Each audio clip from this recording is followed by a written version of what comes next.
पन्हाळा तालुक्यातील पोर्ले तर्फे ठाणे येथील पोलीस कॉन्स्टेबल यांच्या घरात चोरट्यांनी घरफोडी केली. घटनास्थळावरून मिळालेल्या माहितीनुसार कळे पोलीस ठाण्यात कार्यरत असलेले पोलीस कॉन्स्टेबल रमेश मगन वसावे हे पोर्ले तर्फे ठाणे येथील ईश्वर पार्कमध्ये भाड्याने राहत आहेत.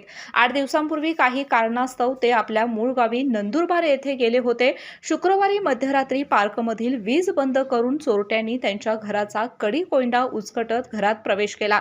घरातील रोकड तसेच सोन्या चांदीचे दागिने असा सुमारे 60,000 रुपयांचा ऐवज चोरट्यांनी लंपास केला. शनिवारी सकाळी त्यांच्या शेजारी फिरण्यासाठी बाहेर पडले असता घराचा दरवाजा उघडा दिसून आला. त्यानंतर घरफोडीचा प्रकार उघडकीस आला. दरम्यान पोलिसांनी चोरट्यांचा माग काढण्यासाठी श्वान पथकाला पाचारण केले होते. मात्र श्वान घटनास्थळ परिसरातच घुटमळत राहिल्याने ठोस धागादोरा मिळू शकला नाही.